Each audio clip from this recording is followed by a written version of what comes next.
El siguiente programa es una grabación del programa en vivo El Camino de Dios, transmitido por PAB 550 en Ponce, Puerto Rico.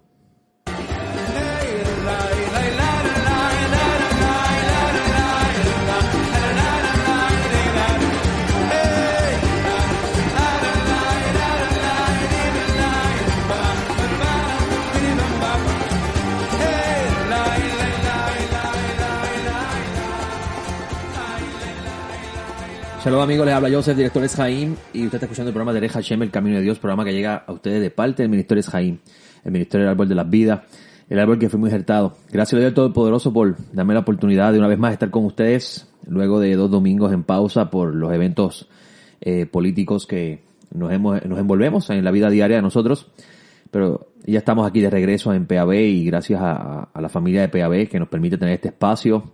Escuché que Palermo está otra vez el domingo con nosotros, qué bueno, aunque el que estaba sustituyendo Palermo ha hecho un excelente trabajo y le felicito a ambos porque son instrumentos importantes para que la emisora haga su función dentro de lo que le corresponde. Como ustedes saben, Eshaim es un ministerio que busca enseñar las raíces judías de aquello que usted conoce como el cristianismo primitivo, la fe antigua que enseñaron los nazarenos, conocer el Mesías de Israel, el Mesías que vino a Israel y fue proclamado al mundo por medio de sus apóstoles, aquellos que él envió para ese oficio, esa función. Conocer cómo él pensaba, cómo él le enseñaba, cuál era el fundamento de su enseñanza. Conocer la forma de vida del maestro Nazaret, cómo vivió, cómo pensó. Y no solamente eso, sino ayudarnos a entender los escritos que tenemos hoy en día como conocido como el Nuevo Testamento, desde un lente diferente, desde el lente del pueblo que recibió la revelación divina. Y gracias al cielo hemos podido estar varios años aquí en PAB con ustedes. Yo creo que ya llevamos 4 años, o tal vez perdí la cuenta. Y recuerdo siempre la primera vez que empecé.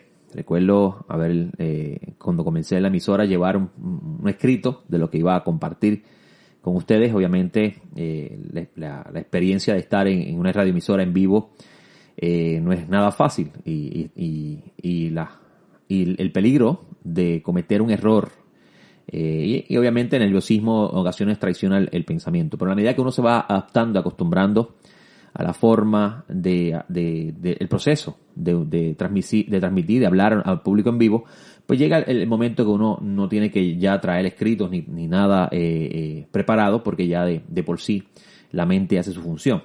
El Eterno hizo al hombre, la Escritura dice que lo más hermoso que había en la creación era el ser humano, y le dio unas capacidades únicas al ser humano. Lamentablemente el humano ha caído en la trampa de escuchar lo que en el mundo judío se conoce como la inclinación al mal, que es lo que Pablo llama la concupiscencia de la carne. Los deseos de la carne han hecho que el humano pierda el norte y la razón por la cual fue creado.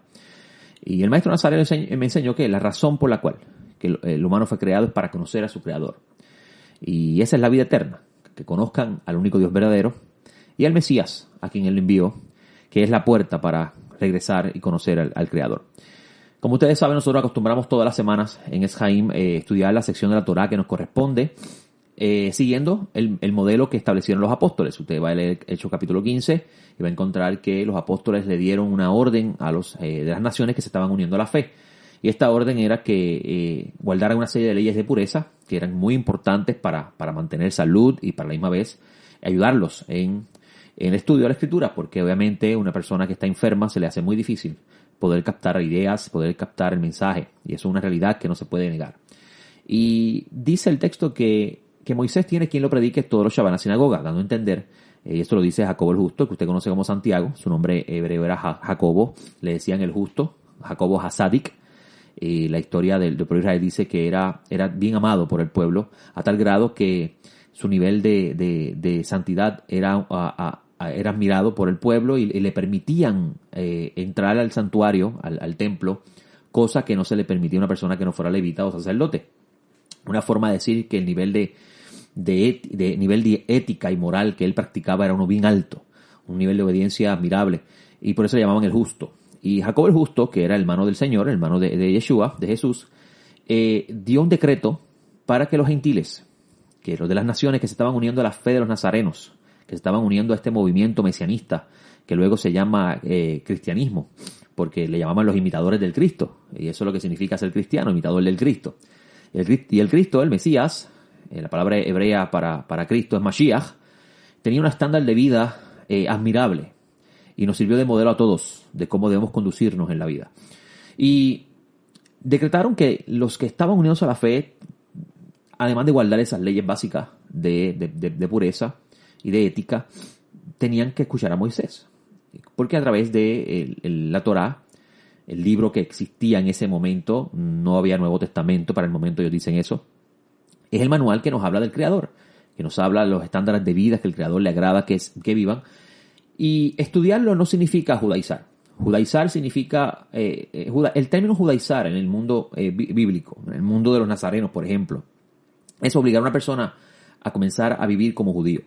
Esto significa obligar a la persona a practicar la cultura judía, a practicar la forma de vestimenta judía, etcétera, etcétera. Ese era el sentido de judaizar. En el caso de los nazarenos decían que los gentiles tenían que escuchar a Moisés, porque Moisés no solamente nos habla de la cultura que no solamente es el fundamento de la cultura judía, sino que también nos habla de los estándares que el Eterno le agrada. Esas cosas que el Eterno estableció como el modelo de cómo el ser humano debe conducirse en el mundo. Y recordemos que el Eterno escogió a Israel para que se convirtiera en esa nación ejemplar. Obviamente la historia nos muestra que, al igual que Adán cayó de su estado glorioso, Israel también cayó, y por eso necesitaba no solamente Adán ser redimido, sino también Israel, y por eso es que el Mesías, a través de los profetas se habla del Mesías que vendría a redimir al mundo y también a redimir a Israel. Pero regresando al asunto que estábamos hablando, la Torá nos habla, la Torá, los 5 libros de Moisés, Pentateuco, nos habla no solamente de esta nación que va a convertirse, de este pueblo nómada que se va a convertir en nación, luego salir de Egipto, y va a crecer una cultura, una forma de vida alrededor de esta nueva existencia que ellos tienen, sino que también nos habla de los estándares de vida que el humano que quiere vivir imitando a su creador, imitando el carácter del creador, conocer el corazón de Dios. Es bien interesante que en el mundo judío se enseña que la Torá es el corazón del Eterno, porque la primera letra de la Torá empieza con Bet y la última es la Lamed, y la Bet y la Lamed, cuando se lee al inverso, es Lev, y Lev es la palabra hebrea para corazón. Y en el pensamiento judío antiguo, en el pensamiento israelita antiguo, el corazón pensaba. Obviamente sabemos hoy en día que no es así, pero la idea es lo importante atrapar. Y es interesante aprender todo esto, amigos, porque cuando nos envolvemos en el estudio de la Escritura, siguiendo el modelo que nos dejaron los apóstoles, y comenzamos a mirar qué es lo que le agrada al Eterno, nuestra vida cambia, nuestro estándar de vida cambia, y nos vemos también en la obligación de imitar a nuestro Dios. Incluso Dios dice en la Escritura, sean perfectos como yo soy perfecto. Y esa palabra perfecto no es lo que usted piensa que es la perfección. La palabra perfecto en ese sentido habla de integridad, de vivir una vida que modele esa vida, ese pensamiento, esa acción. Y el Eterno lo que dice lo cumple. El Eterno es justo en todo lo que hace, y así demanda de aquellos que desean caminar en sus caminos. Y esto nos lleva a nosotros a hablar entonces de la porción que estudiamos el día de ayer. La sección de la Torá que estudiamos el día de ayer se titula Shoftim. Shoftim comienza en el capítulo 16, versículo 18, hasta el capítulo 21, versículo 9. Esta porción, que se llama en hebreo Shoftim, se traduce en español como jueces, porque Shoftim es la palabra hebrea para jueces. Y esta porción comienza de la siguiente forma: nombrarás para ti jueces y oficiales en todas las ciudades que el Eterno tu Dios te da. Esta porción, al comenzar con esta lectura, nos lleva a nosotros a mencionarle primeramente, vamos a recordarles que Moisés se encuentra, en el libro de Deuteronomio, Moisés se encuentra en la última etapa de su vida. Ya han pasado 40 años por el desierto, salieron de Sinaí, salieron de Egipto, la generación que se les reveló a su creador murió en el desierto, y ahora ellos están próximos a cruzar el Jordán. A Moisés no se le da permiso de entrar a la tierra, y Moisés va a pasar el batón a Josué. Pero antes de pasar el batón a Josué, Moisés repite lo que él aprendió del Eterno, de su Creador, de su Dios. Y por eso es que el libro de Deuteronomio se llama en el mundo judío en el mundo judío se conoce como Mishneh Torah, la repetición de la Torah. Deuteronomio viene del griego, de la Septuaginta, que significa segunda ley. Y se conoce de esta forma porque Moisés está prácticamente repitiendo lo que él escuchó de Dios, lo que aprendió de Dios, y se lo está dejando en memoria al pueblo para que el pueblo que va a entrar a la tierra comenzara a poner por obra las cosas que están aprendiendo de parte de Moisés, o aprendieron de parte de Moisés. Y Moisés, en esta etapa de su vida, próximo a pasar el batón a Josué, le está repitiendo las leyes al pueblo. Ellos van a cambiar de nación que estuvo caminando por el desierto 40 años a una nación que se va a establecer en una tierra que reciben por herencia de parte del Eterno cuando el Eterno le dijo a Abraham que esa sería la tierra de él y su descendencia. Ese pueblo que está próximo a cruzar está recibiendo una serie de leyes que los va a llevar a ellos a vivir como una nación organizada, una nación con un sistema gubernamental, un sistema de justicia, un sistema social, un sistema religioso que los va a regir, los va a gobernar el periodo de vida que ellos estén en la tierra. Y eso se conoce como el pacto, el acuerdo que el Eterno llega con el pueblo de Israel con el fin de que ellos puedan poseer la tierra y vivir en ella. Y dentro de este estándar de vida que el Eterno le va a dar como nación organizada, que recuerden que en el Sinaí el Eterno le dice a Moisés que ellos se van a convertir en una nación sacerdotal, un pueblo sacerdotal y una nación santa. Y obviamente para que sea una nación tiene que tener una tierra y tiene que tener un sistema organizado para que la sociedad funcione. Y dentro de ese sistema organizado para que la sociedad funcione está el ordenamiento de establecer jueces y oficiales en cada ciudad donde ellos van a habitar. Y mire qué interesante, vamos a seguir leyendo el texto. Dice, y ellos juzgarán al pueblo con justo juicio. La palabra justo es tzedek y juicio es mishpat. La palabra justo, tzedek, significa, en el sentido en sí es correcto. El juicio, la forma de ejecutar el juicio va a ser de forma correcta. Los estándares de juicio van a ser de acuerdo a lo correcto, y lo correcto está definido en la Escritura. Mire, vamos a seguir leyendo el texto. No torcerás la justicia, no harás acepción de personas, ni tomarás soborno, porque el soborno ciega los ojos del sabio y pervierte las palabras del justo. La justicia, solo la justicia buscarás. Y esa palabra, la justicia, solo la justicia, en hebreo es tzedek, tzedek. En otras palabras, hay un énfasis de Moisés, lo correcto, solo lo correcto buscarás. Mire qué interesante, vamos a seguir leyendo. Dice, para que vivas y poseas la tierra que el Eterno tu Dios te da.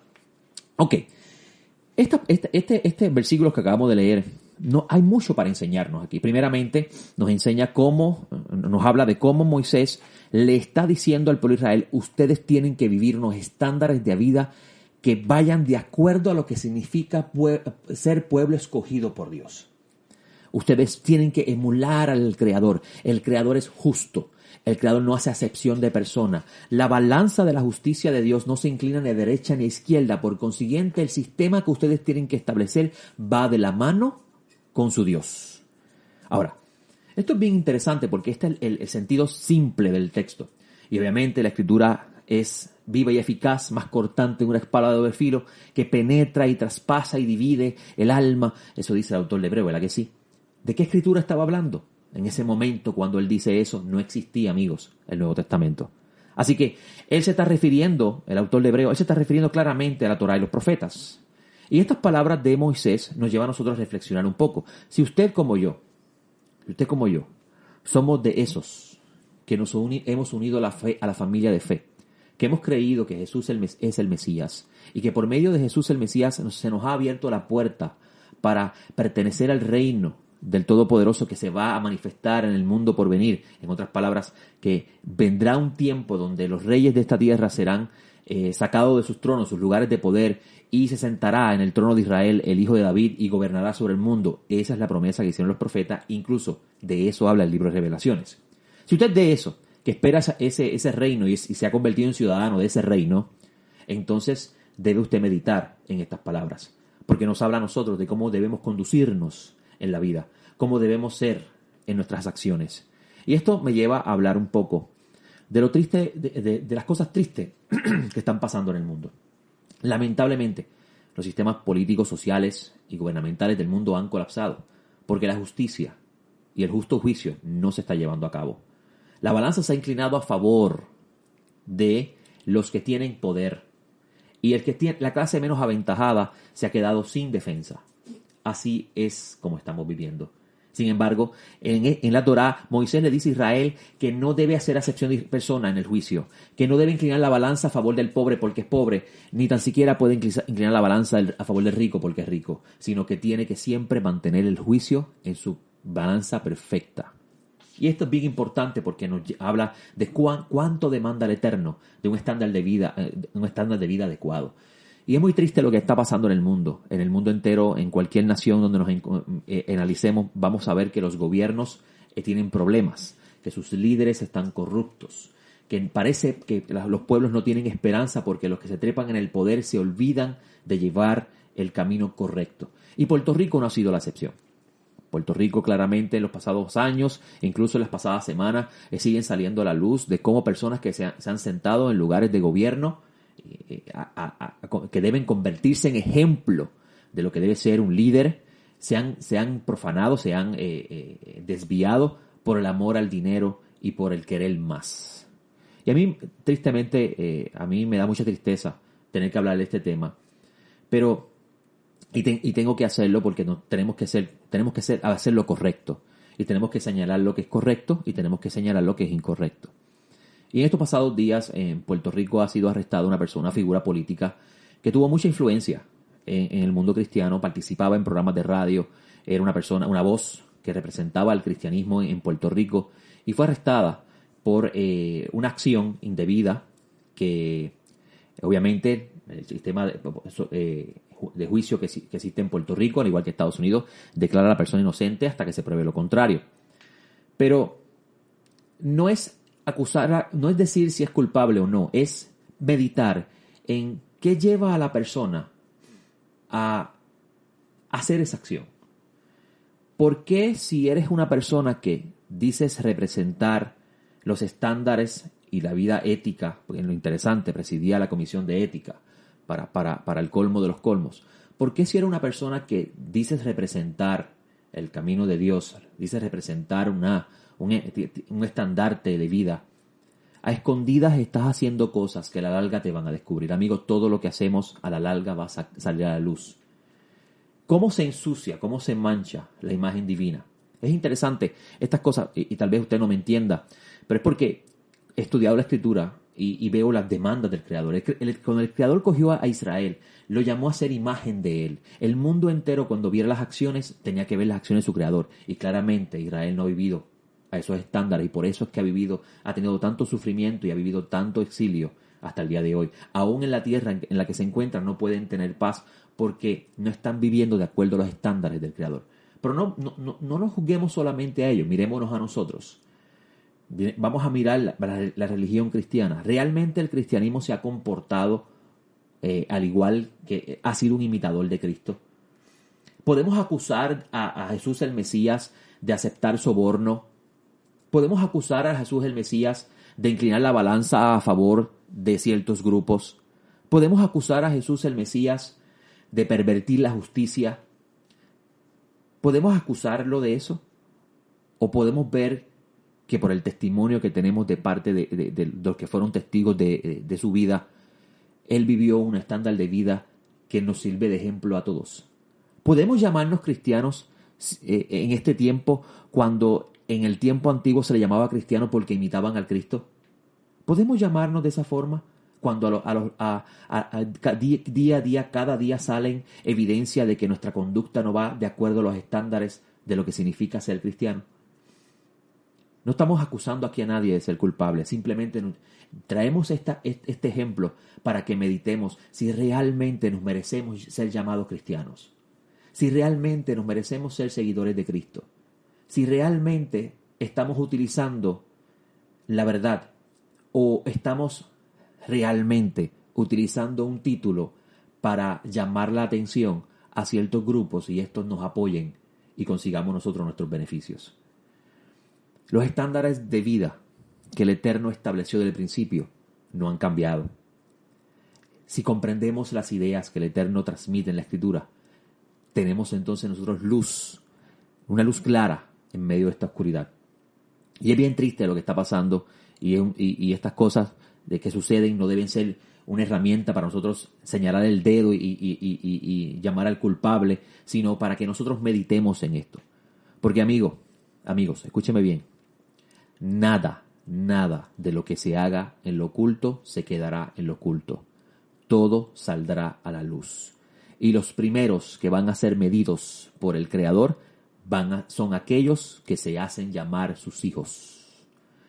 Así que esto, dentro de la porción se lo incluyo, pues si me está escuchando, para que medite, no para que juzgue a la legisladora, sino para que medite usted si sus estándares de vida van de acuerdo a esto. No sea que cuando llegue el día de juzgarlo a usted también tenga cosas ocultas que tengan que salgan a la luz y se muestre quién realmente es usted.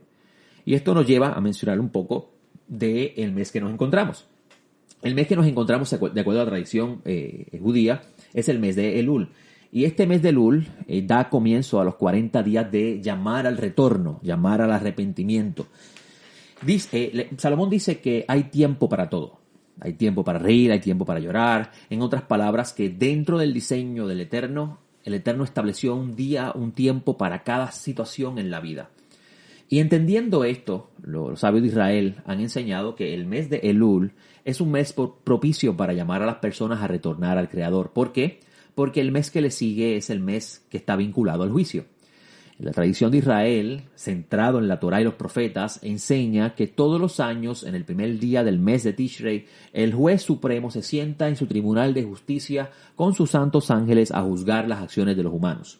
Y a partir de ahí se determina quién vive, quién muere, quién enriquece, quién empobrece. Una idea bien interesante que enseña el pueblo, porque entonces podemos entender claramente el concepto del juicio del trono blanco. Y a la misma vez ellos enseñan que habrá un día donde suene el último gran shofar, donde entonces todos los seres humanos serán juzgados por última vez. Y los que se encuentren en el libro de la vida entrarán a la vida, y los que no se encuentren en el libro de la vida no entrarán a la vida. Cosa que aparece en el libro de Revelaciones, que al final de los 1000 años del reinado del Mesías se abrirán los libros y se determinará quién entrará a la nueva creación y quién no entrará a la nueva creación. Y esto es bien interesante porque entonces nos lleva a nosotros, en este tiempo que tenemos en PAB, a hablar un poco de la importancia del humano aprovechar los tiempos que Dios le da. Dios tiene un tiempo señalado para cada cosa. Y entendiendo estas cosas que he aprendido de parte del pueblo de Israel, puedo decirle a usted que me está escuchando, amigo, que debemos aprovechar mientras estamos vivos y tenemos aliento, porque recuerde que un humano es humano porque tiene un cuerpo y posee un alma. Muchas personas han escuchado decir que usted es un alma que vive dentro de un cuerpo, pero esto no es así. La Escritura nos dice que el humano es la consecuencia directa de tener un cuerpo y un alma. La unión de ambas hace que el ser humano exista. Si el alma abandona el cuerpo se muere y el humano deja de existir. En otras palabras, el alma es la fuerza vital que mantiene el cuerpo encendido. Y esto es bien importante, porque mientras el alma esté dentro de su cuerpo y usted siga existiendo en este plano de la vida, usted tiene la oportunidad de retornar a su Creador, de reconocer delante de su Creador que sus acciones no han sido correctas, que aún en cuartos oscuros ha hecho cosas que no van de acuerdo a los estándares de vida que el humano debe ejecutar en este mundo que le rodea. No sea que el juez supremo entonces determine dolor para usted, porque es que estas son de las cosas que no logramos entender de Dios. ¿Por qué Dios hace que el humano sufra? Dios no quiere que el humano sufra. No es el deseo de Dios ni que el humano muera, ni que el humano sufra. El sufrimiento y la muerte es la consecuencia del humano no querer escuchar. No querer escuchar. Si hubiese escuchado el humano la voz de su Creador desde el principio de todas las cosas, no hubiera hoy en día sufrimiento. Pero el humano no quiere escuchar la voz de su Creador. Aquí, por ejemplo, tenemos un ejemplo, Moisés diciendo, justo juicio debes ejecutar. La justicia, solo la justicia buscarás. Imagínese usted que esta legisladora que fue llamada por el tribunal del gobierno federal, acusada, hubiese escuchado estas palabras y las hubiese puesto por obra. Hubiese tenido que pasar por este bochorno ahora mismito. Hubiese tenido que pasar por este proceso difícil de posiblemente pasar muchos años en la cárcel, ella y su familia. De seguro que no, amigo. Y no quisiéramos que eso sucediera. Pero nosotros no queremos escuchar. Nosotros queremos vendernos ante la sociedad como personas justas, personas correctas, pero en cuartos oscuros no queremos realmente hacer lo correcto, porque no queremos escuchar. Y vuelvo y repito, la palabra escuchar, porque la palabra escuchar en hebreo significa algo mucho más que escuchar. Escuchar en hebreo, shama, significa prestar atención. Y a eso que prestas atención, ponerlo en acción. Cuando estudiamos las Escrituras, amigos, estudiar las Escrituras no es aprenderse un versículo de memoria. Estudiar las Escrituras no es decirle a otro lo que tú sabes. Estudiar las Escrituras es prestar atención a las palabras del Rey, a las palabras del Creador. Y ese prestar atención significa internalizar el mensaje y llevarlo a la obra, ponerlo en práctica, para que te vaya bien en la vida, dice la Escritura, y tengas éxito en todo lo que te emprendas. Nosotros queremos el éxito, nosotros queremos que la vida nos vaya bien, pero no estamos dispuestos a escuchar, no estamos dispuestos a prestar atención. Se nos hace más fácil escuchar lo perverso y aplaudir lo malvado. Y olvidamos las maravillas y la belleza que el Eterno nos ha dado a través de la revelación que le dio a su pueblo Israel para que el mundo entero conozca el corazón de su Creador. Así que, en esta parte, en mi opinión, creo que es algo que debemos nosotros meditar y considerar. En esta porción de la Torá también, aprovechando los últimos minutos que me queda de programa, en esta porción de la Torá, Moisés también habla de los profetas. Y mire que está bien de moda hoy en día los profetas. Muchos profetas hablando en tiempo presente. ¿Y qué dice Moisés con respecto a los profetas? ¿Qué realmente es un profeta? ¿Y cómo podemos diferenciar un profeta verdadero de un profeta falso? ¿Cómo podemos nosotros diferenciar ese profeta verdadero del profeta falso? Moisés dice, y está en el capítulo 18, déjeme darle para arriba un poquito a mi página para poder leerlo, a ver si mi tiempo me ayuda. Moisés le dice al pueblo de Israel con respecto al profeta, dice en el versículo 18 del capítulo 18, dice, profeta como yo, les levantará el Eterno. Es decir, que el profeta que el Eterno va a levantar, o los profetas que el Eterno levanta, es como Moisés. Y aquí tenemos que analizar un poco quién era Moisés. Moisés era un hombre, como usted y como yo, no era un hombre especial, incluso tenía defectos, él mismo los reconocía, y lo vamos a ver en su historia. Pero Moisés tenía algo que todos nosotros también poseemos, pero no queremos poner en función, y es reconocer que hay un ser más grande que nosotros, y que simplemente cuando él nos llama para hacer una función, la función que ejercemos es simplemente haciendo su voluntad, y que nada somos y no nos podemos engrandecer. Dice la Escritura que no había varón, en el texto de la Torá, que no había varón más humilde que Moisés. Así que ese profeta tenía que ser como Moisés, humilde, reconocer que el Creador es el Supremo. Y es bien interesante como Moisés dice que ese profeta tiene que ser como Moisés y tiene que hablar palabra de parte del Eterno. Y las palabras que dice de parte del Eterno tienen que ser escuchadas. Pero no solamente eso, que también se puede levantar un profeta que habla cosas que Dios no ha ordenado, incluso predice cosas que no sucederán. ¿Y cómo podemos saber si ese profeta es verdadero y es falso? Dice Moisés, si lo que dice ese profeta no se cumple, entonces ese profeta es un falso profeta. No tengas temor de él. Amigo que me está escuchando, tome en consideración estas palabras, porque son muchos los que llevan años hablando de cosas que no suceden y lo que hacen es cambiar fechas o cambiar el sentido de las cosas para seguir enamorando o cauterizando las mentes de aquellos que están buscando respuesta. Porque si mira el texto de la Escritura, te habla de que un profeta lo que hace es servir de mediador, servir de consejero de parte de Dios a aquellos que están buscando el camino de Dios. Bueno, no tengo tiempo para más, yo creo que ya hemos hablado bastante. Hay mucho más que enseñar esta porción, pero obviamente tengo 30 minutos. La semana próxima estaremos nuevamente aquí en PAB compartiendo otra porción más de la Escritura, hablando de los temas que competen con el tiempo antiguo y cómo ellas nos hablan de la vida de hoy. Les hablo yo, soy el director Esjaín. Con el favor de Dios, nos vemos la semana próxima. Shalom.